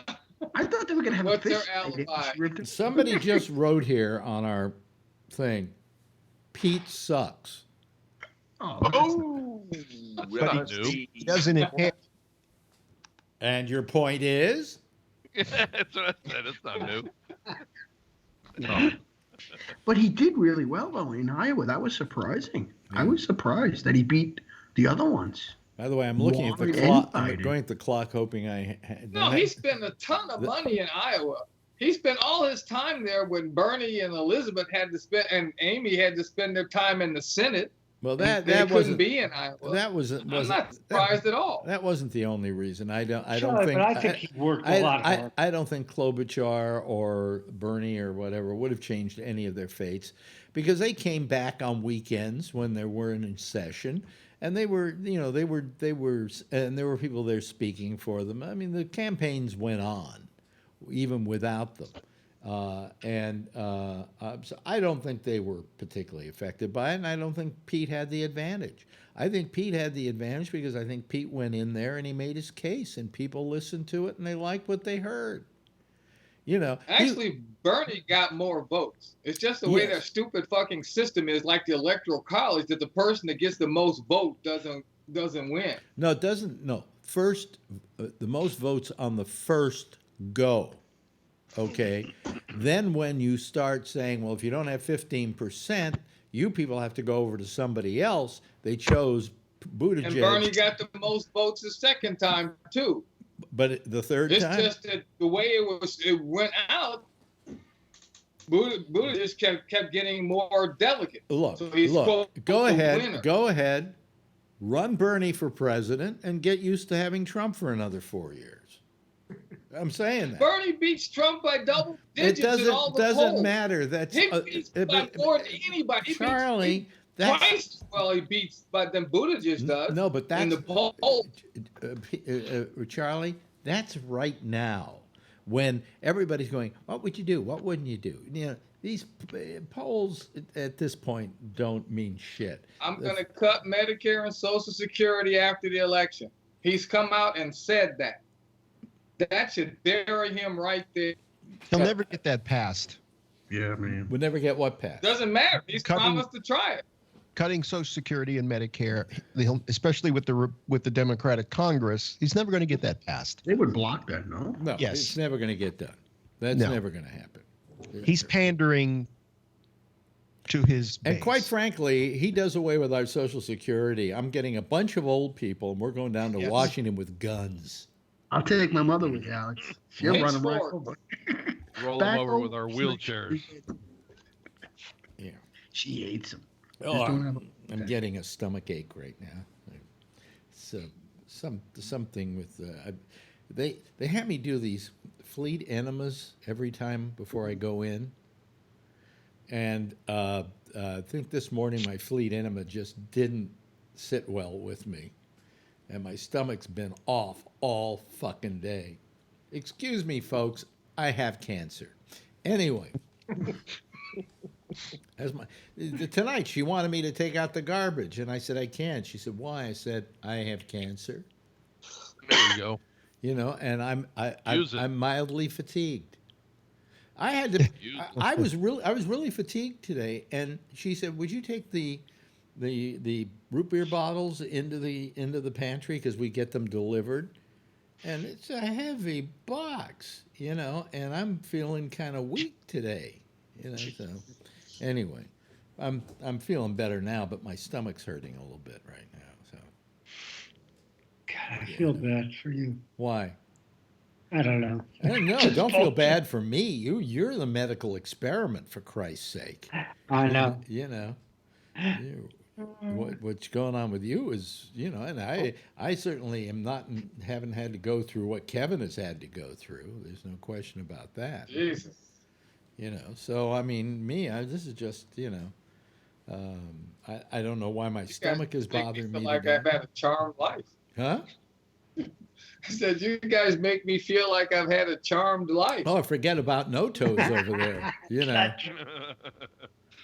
Everyone, if come to think of it, let's see. Tony doesn't have anything wrong with him. Well, I mean that hasn't been, you know, that's physical. True. And Rob, you're in pretty good health, right? You don't have anything wrong with you, do you? Yeah, not that I'm aware of. Yeah. You see. Knock on wood. How old are you now? How old are you now? I'm just hit this January. Hit 63. 63. Wow, you okay. look good for 63. Yeah. Do you know what I find? I got to tell you, folks. One other thing about growing old that I can't stand: constantly going through the medical bills. You know, co-pays are going to kill me. I mean, my co-pays go anywhere from $5 all the way up to $25, and you go, "Oh, that isn't much." Try like 20 of them in a row, okay? And then you say, what the fuck is going on here? You know, so but it's, and then this time of year, here's the part I don't get, and you all face this, okay? I have Medicare. You guys, some of you have Medicare, some of you don't have Medicare. You have regular insurance, but always at the first of the year, what do they have? Your deductible. Yep. Now let me explain to you. I'm having a $20,000 radiation thing going on here. That is going to be followed by another $20,000 seed operation, and they're charging me at Medicare what is it? I think I have a. What is the? I'm trying to remember how much the deductible is. Something like $150, and I'm going, why? You know what? Being $150 up because I have to pay that out. How's that going to make you any better? And then my other insurance, my secondary insurance, it's $250. Okay, so I got to pay off the $250 this time of year at the first part of the year. But how does that make their life any better? They're going to have to be paying on this $40,000 worth of cancer stuff that I'm going through. I just don't understand that, or even the co-pays, which are so ridiculously low, that how do they help with anything? And I 40 million people paying $150 adds up to a hell of a lot of money. Yeah, but another million people all getting $40,000 operations doesn't, So I just don't understand it. So this time of the year, they save $1 billion for that. Yeah, well, this time of the year, I get hit with all this shit, Yeah, and then get that. and then I can't figure out a bill from somebody, so I have to call the insurance people to find out what this is about or that is about or why they did this. It turned out that I got billed. My insurance company, my secondary got billed twice for the same item. And I went, how did that happen? And they said, I don't pay nothing until they start trying to send you to collections. I just let it all go until the dust settles. Oh, really? Really? Wait until they. I just wait till they all start arguing with each other, and then they go, okay, how much you want? Yeah. Yeah. By the way, start suing me because, you can start suing me now, but eventually I'm going to be dead before you can collect. Yeah, right before they start suing, you go, okay, how much you want? Yeah. Save your money. Yeah. I'm just waiting for you guys to finish arguing. But anyway, so it's that time of the year where I'm starting to put out money for just the deductible, which is ridiculous. And I also and the good thing is you won't have to pay the crap at the end of the year. You get a lot of stuff covered the rest of the year. For those people who go, all those people with Medicare, you're so lucky you get your medical care for free and whatever. Have you looked lately to see, Jeff, what they take out for your Medicare out of your Social Security? Well, like I want to tell you, at the beginning of the month of January, all of a sudden I get a bill, and normally it's like $12 or something for another medication. All of a sudden it's $275. Oh yeah, no, I had that happen with my medication. Got the deductible. But happened? But here's the thing. Here's the thing that I can't figure out is, I just it just amazes me that how much I'm having to pay when I'm supposedly not supposed to be paying anything. But anyway, what I was saying is Medicare. I looked at it. They raise Medicare, the monthly premium on it, because, Medicare, your Medicare comes out of your Social Security. I thought it was free. No. Medicare, you pay for it. And do you know how much you pay for the Medicare now? How much? A month? I think it's $198.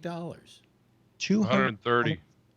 130? Is it? No. No, wait a minute. Hold on. It was 130. I was Mine was 148 last Okay, year. wait It a just minute, went up. I think it's 178, at least here in Texas. I can tell you right now. I got my bill right here. Wait a minute. Medicare deduction. Let's see here. Medicare deduction. What does it come up to? It's not. It doesn't come out of Social Security. Yes, it does. It comes out. It comes out of your 144. Really? Mine's 144. Okay. Oh, you mean your premium comes out of your Social Security? Yeah, but what month was that for? What month was that for? January, because it says the annual deductible for all Medicare Part B beneficiaries in 2019 was $185. I'm sorry, that was my deductible. I'm sorry, I'm not my deductible. That was my premium. I'm sorry. $185 is taken out of your Social Security each month to pay for Medicare. For your premium, Wait. After they tax that's premium. Plus, I'm talking about on top premium. of that, what? I'm talking about premium. Yes. Yeah, that's the premium you pay. Is there Mine's 144. Once you're on Medicare, you have to pay that premium. Before you're on Medicare, you have to pay 2.9% every month. Oh, I see. I don't know what that is. Okay, so but $185. Now, also we have a secondary, and we pay every 3 months $530, something like that. So that comes to how much a month? That comes out to how much a month for 3 months? Well, it's 130, 140 bucks. Okay, so you add that to my 185, and as a person on a, shall we say, fixed income, I am paying over $350 a month. Ridiculous for insurance. Yep, but that's not Medicare for all. Medicare for all you wouldn't have any premium because it would be in part of your taxes, and your taxes would come out to be less than what your premiums if are. it's Medicare for all, Medicare right now, they take a certain amount of money out of your Social Security. So to say Medicare for all would probably include that. Do they take No, it wouldn't come out. It wouldn't be part of. You wouldn't have any premium to pay, so they wouldn't be taking anything out of your Social Security. But you see, Medicare for all, Medicare right now is you get Medicare, but you also get Social Security. So they take a certain amount of money out of your Social Security to pay your monthly premium on your Medicare. So if you had Medicare for all, if you had Medicare for all, that would mean there would also be a premium. No. No. The bill that Bernie has in the Senate does not have premiums. There are no premiums. There are no co-pays. There's no deductibles. Nothing. It's all part of. You have a separate tax for that, and if you add up all those premiums and co-pays and deductibles, that's going to be more than what your tax increase for Medicare for all would be, because you're not paying $60 million for Kaiser Permanente's CEO. Okay, let me ask you this: do you think? Listen to me. I wrote the damn bill. In spite of the fact that Bernie's promising this, okay, that if I'm elected president, blah blah blah, do you think he would ever get it passed? I don't know, but he would fight for it. And none of these other people would fight. Why didn't he just start fighting for it right now? He's in the Senate. He is fighting for it. That's why he wrote the bill. Yeah. Well, he ain't fighting hard enough. He's only one person. Yeah. You have a lot more power as president. Here's what I don't get. Never pass. Okay? There's all these people who go, oh, I don't want. Every country in the world has it. But I know. Every country in the world can do it. Why can't we do it? If we're the greatest country on earth, how come little Uruguay can do it and we can't do it? Well, you just said it. Who said we're the greatest country in the world? Yeah. Here's another problem. Here's another problem. I hear that every day from half the world. Here's another problem, Charlie, and that is that the biggest problem is that we can't get Americans to understand there's nothing great about their insurance plans. They say I want to keep my insurance. Really? You really want to keep your insurance? How much are you paying for your insurance right now? You want to keep your insurance? Are you out of your fucking mind? The only people that say that are the ones that haven't gotten sick yet. Anybody that's ever gotten sick and had to deal with the insurance company and had to worry. When I had to have back surgery, it took 4 fucking months before the insurance company would agree to let me have the goddamn back surgery. Yeah, but where does Bernie say he's going to get the money from? Because I would suggest that if you're going to get the money from, we paid twice what Canada paid. Hold on a second. No, wait a minute. That's not what I'm asking. Where are we going to get the money from to pay for this? And my answer to that would be, we get the businesses who would normally have insured their people or paid a certain amount of premiums to insure their people to pay for this. Simple, plain and simple. Well, you know what they should do, Alex? They should actually, like with Social Security, there should be no cap on Social Security. They should just, if you're rich and have enough money, once you hit that cap, just keep taking more. Well, also, the government should not steal from Social Security. Oh, yeah, that goes right. Which they also do. That's a whole separate issue. I'm just saying that why should somebody making $10 million a year only have to pay a tiny fraction for their Social Security? But poor little Charlie Wallace making $50,000 a year has to pay 12.5%. Yeah, right.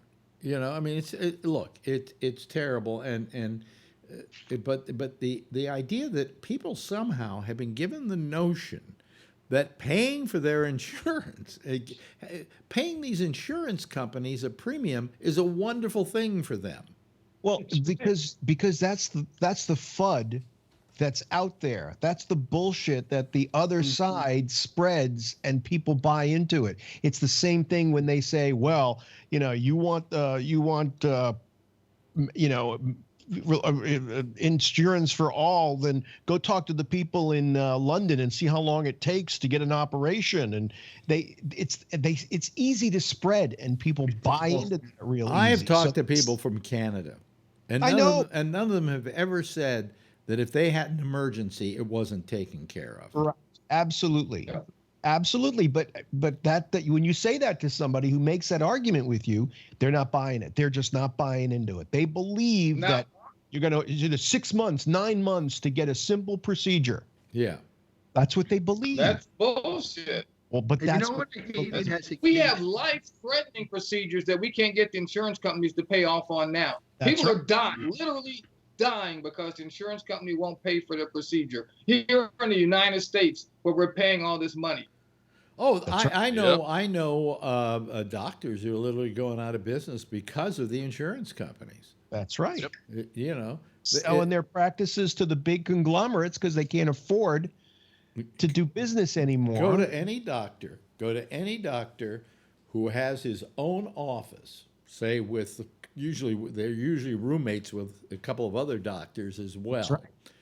And then look at the office where they deal with the insurance. How many people are working in there? Usually women. Oh, yeah. My mom's is like 2 or 3 people. That's about it. I hit one of my doctors. It's like 5 or 6.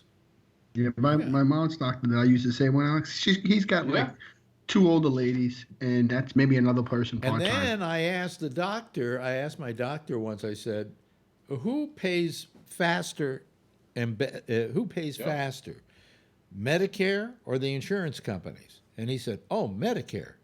He said, within 3 weeks, the money's in my account. That's pretty sad. Yeah, yeah.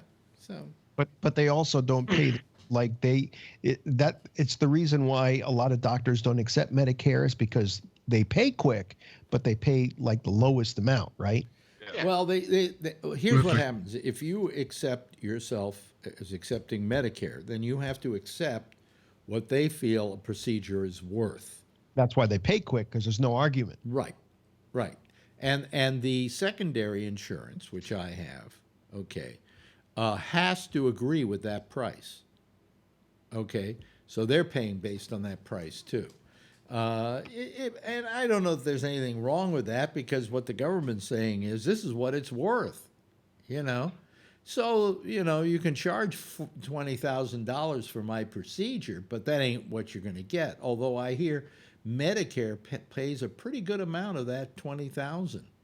You know. You know what I was going to tell you? You know, when I was a kid, I always thought, well, younger, in my 20s, I always thought, like, when you went to work for a company, they used to say, hey, if you work here, we don't pay you much, but we'll give you health insurance. I always thought that was a way, like, to keep you down. I really think you'd have an economic explosion if everybody had their own health care. You wouldn't be so worried about, hey, you know what? Maybe I'll try this because I'm comfortable. Tony, you went to work for these companies for the medical benefits. You know, if a company didn't have medical benefits, they wouldn't get anybody to work for them. And they could treat you like a dog, but you couldn't leave because you couldn't afford to do without your medical insurance. That's exactly it. It's almost like you were a slave. You were a slave to the complex. What were you saying? What were you saying, Kevin? What were you saying? I said that's when they paid for the medical benefits. That's when when they paid for it. Nowadays, you pay, you know. Oh, you pay a couple. You pay at least 40% of it. You pay quite a bit. You know. Yeah. I did. I signed up for my company 2 years ago. Started the HSA, and so throw in the maximum amount of money that I can, and I don't use it because right now I don't need money. I make a decent salary. I don't need for anything. So that's growing. And that stays with you until you die. And so I figure when I'm retired and I'm on a fixed income, I'll have that health savings account that I could use for paying $140 or $50 a month for Medicare and whatever I need. So I'm filling that account. I wish I had gotten it 10 years ago. Yeah. Because there'd be a shit ton of money in it. Hey, listen, we've run out of time. It's been a nice conversation tonight. Once we got into medicine, we lost audience, but fuck them. You know, they're going to have to deal with it eventually. Scott, always good seeing you here. Glad you showed up. Sorry Phil didn't, so you couldn't do battle with him. No, I just wanted to hear what he had to say. I really did. I really want to know how he could explain Trump's action. Oh, he sent me a note saying I think he was wonderful. Yeah, fuck him. He'll be here Anyway, tomorrow. thanks, Scott. Thank you, Kevin. Thank you, Rob. It's always good. It's anytime I see a microphone, I go Rob, or Albert. I call Albert Rob sometimes. Thank you so much, Rob. We really appreciate it. Always love having you here.